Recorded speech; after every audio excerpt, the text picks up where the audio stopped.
बात करेंगे झारखंड की। तो झारखंड में सीएम हेमंत सोरेन ने अभी 2 दिन पहले पलामू में 5000 युवाओं को नियुक्ति पत्र बांटे थे, जिसपे अब आजसू सुप्रीमो सुदेश महतो ने सवाल खड़े किए हैं और पूछे हैं कि जिन नियुक्तियों की बात सीएम करते थे, क्या ये वही नियुक्तियां हैं? क्या सीएम इसी तरह के रोजगार का वादा करते थे? क्या कुछ कहा गया है, क्या कुछ पूछा गया है? पहले सुनाते हैं ये बयान। मंत्री जी अपने कमिटमेंट में नहीं किए थे। मैं अभी इसका भी डिटेल आपको बताऊंगा कि जहाँ जहाँ इन्होंने रोजगार के लिए जो प्राइवेट एजेंसी के माध्यम से रोजगार मेले की तरह जाकर सर्टिफिकेट बांट रहे हैं, इसके लिए मुख्यमंत्री नहीं होते, ये डीएम बांटा करते थे जी। ये जो डीएम होते हैं या फिर जिले के कोई सांसद या विधायक का काम था। आप सोचो मजबूरी ये आ गई कि अब 20 लाख नौकरी पार हो गया, जहां आपका कमिटमेंट का ये 20 लाख नौकरी का समय आ गया। 20 लाख नौकरी कंप्लीट करना था, जिसमें सरकारी नौकरी भी आपका कंप्लीट करना था, जेपीएससी के एग्जाम कंप्लीट करने थे, उनके रिजल्ट लाने थे। इतने शिक्षक की वैकेंसी जो लगातार वर्षों से सुर्खियों में आपने अखबार में रखा, वो कहाँ पर है? यहाँ पर 8000 का गार्ड के लिए वैकेंसी नहीं मानना था या उसकी घोषणा आपने नहीं की थी। लोग वो पूछेंगे कि आपकी नीतियाँ कहाँ गई, कहाँ गया स्थानीय नीति, कहाँ गया नियोजन नीति, कहाँ गया विस्थापित नीति? ये सारी चीज़ों पर लोग चर्चा करेंगे, बात करेंगे और इन पर सरकार को जवाब देना चाहिए। और जहां जहां इन्होंने सभा की, जहां जहां इस तरह का जो फ्रंट पेड एडवर्टीजमेंट के साथ पोस्टर जो इनका दिखाई दिया है, वहां के वस्तु की स्थिति को, वहां की संख्या को और इनके पोर्टल के साथ उसको मैच करके हम लोग बताएंगे। और ज्यादा जानकारी के लिए इस वक्त हमारे साथ हमारे संवाददाता शाहनवाज जुड़े हुए हैं, सीधे चलेंगे उनके पास। शाहनवाज, वाकई में ये सवाल कहीं न कहीं बनता तो जरूर है कि क्या इन्हीं निजी या फिर सीधे सीधे ये कहना कि डीएम और एसडीओ स्तर पर जो रोजगार दिए जाने चाहिए उसके लिए सीएम जा रहे हैं, वाकई में क्या कहा जाए? क्या जेएमएम की तरफ से कोई प्रतिक्रिया आई है क्या इस पर?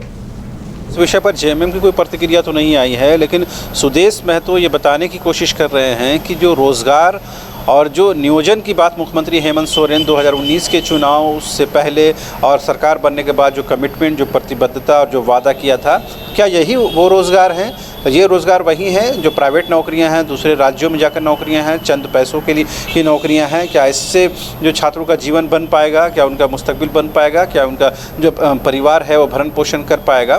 सुदेश में तो ये बताने की कोशिश कर रहे हैं कि इन नौकरियों का वादा नहीं किया गया था, बल्कि उनके साथ कहीं ना कहीं सरकारी नौकरियों में और सरकारी रोज़गार देने की बात कही गई थी, जिससे कहीं ना कहीं सरकार पीछे हटती हुई नज़र आ रही है। सुदेश में तो साफ तौर पर कहा कि आने वाले दिनों में पार्टी से लेकर के और भी बहुत चीज़ें जो है वो स्पष्ट तौर पर रखेंगी। लेकिन उन्होंने ये बताने की कोशिश की कि जो काम ज़िलों के डीसी हो या डीएम हो उनको करना चाहिए था, वो काम मुख्यमंत्री हेमंत सोरेन कर रहे हैं। तो सीधे सीधे ये बताने की कोशिश है कि ये सिर्फ वाहवाही लूटने की बात है। इसमें रोज़गार का जो वादा किया गया था, ये वो रोज़गार नहीं है जिसका कमिटमेंट मुख्यमंत्री हेमंत सोरेन ने और यूपीए की सरकार ने किया था। तो जाहिर सी बात है, आपने आज भी देखा होगा कि राजधानी रांची में बड़ी संख्या में, यूँ कहें कि हज़ारों की संख्या में जो नौजवान हैं, जो बेरोज़गार हैं, वो सड़कों पर उतरे और ये बताने की कोशिश की कि जेएसएससी हो, जेपीएससी हो, दूसरे संस्थानों के माध्यम से जो नौकरियां दी जा रही हैं उसमें कितनी गड़बड़ियां हो रही हैं। ये सरकारी नौकरियों की बात हो रही है। यही वजह है कि छात्रों का आक्रोश जागा है और वो कहीं ना कहीं सड़कों पर उसको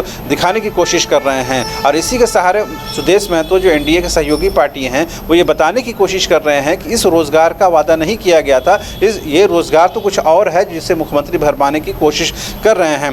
जाहिर सी बात है, कहीं ना कहीं मुख्यमंत्री हेमंत सोरेन के इस कदम की सुदेश महतो ने साफ तौर पर आलोचना करते हुए बताने की कोशिश की है कि सरकार अपने वादे से पीछे हट गई है और सिर्फ कोरा जो कागज़ है उसे दिखाने की कोशिश कर रही है और ये बताने की कोशिश कर रही है कि ये नौकरियां हैं, वास्तव में ये नौकरियां नहीं हैं, बल्कि ये कमिटमेंट और ये वादा इन नौकरियों को नहीं किया गया था। आपको याद है कि पिछले दिनों ही पलामू प्रमंडल में 5000 प्लस जो छात्रों का है वो प्राइवेट नौकरियों में उनको नियुक्ति दी गई थी, नियोजन दिया गया था लेबर डिपार्टमेंट के माध्यम से। और ऐसे कई कार्यक्रम जो है लेबर डिपार्टमेंट की तरफ से लगातार किए जा रहे हैं। कई रोजगार मेले का आयोजन किया जा रहा है, वहाँ इसी तरह की नौकरियां दी जाती हैं प्राइवेट कंपनियों में, चाहे झारखंड में हो या झारखंड से बाहर हो। वो कहीं ना कहीं हाथों में हुनर दे करके, हाथ को स्किल्ड बना करके आपको कहीं ना कहीं नियोजन के साथ जोड़ते हैं।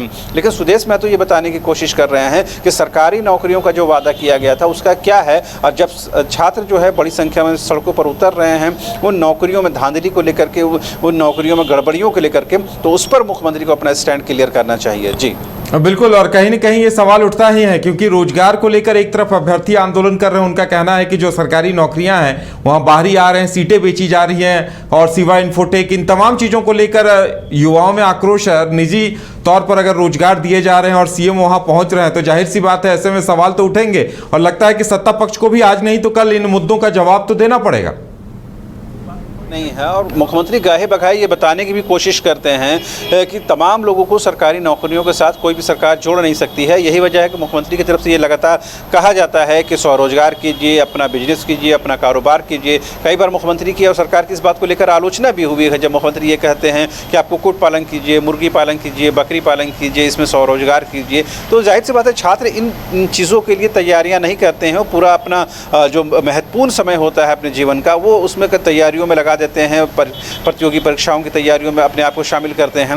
लेकिन जब उनसे ये कहा जाता है कि आप स्वरोजगार कीजिए और ऐसी नौकरियां कीजिए जो कहीं न कहीं बाहर के प्रदेशों में जा करके कुछ पैसों के लिए, चंद हज़ार पैसों के लिए आपको नौकरी में झोंक दिया जाता है, तो जाहिर सी बात है जो एक्चुअल कैंडिडेट हैं, जो तैयारी करते हैं कॉम्पिटिटिव एग्जामिनेशन की, उनको कहीं ना हताशा और निराशा लगती है। और सुदेश में तो उसी हताशा और निराशा को कहीं ना कहीं भांपने की कोशिश करते हैं और उसकी आड़ में ये बताने की कोशिश करते हैं कि सरकार जो है, जो नौकरी देने की बात थी वो ये नौकरी नहीं थी जिसकी जो नौकरी मुख्यमंत्री हेमंत सोरेन इन दिनों बांटते हुए फिर रहे हैं। तो जाहिर सी बात है इस पर खूब राजनीति होने की गुंजाइश है और आने वाले दिनों में जब लोकसभा और विधानसभा का चुनाव होगा तो जाहिर सी बात है जो रोजगार का विषय है, जो नियोजन का विषय है, जो एम्प्लॉयमेंट जनरेशन का विषय है वो प्रमुखता से उठाया जाएगा और उठाया जाना चाहिए, क्योंकि कहीं ना कहीं ये छात्रों के जीवन से जुड़ा हुआ विषय है। और आरोप प्रत्यारोप अपनी जगह पर है, लेकिन इस बात में कोई पूरी सच्चाई है कि झारखंड में बड़ी संख्या में बेरोजगारों की फौज खड़ी हो गई है और उनको रोजगार के साथ, नियोजन के साथ जोड़ने के लिए जो तत्परता, जो कमिटमेंट और जो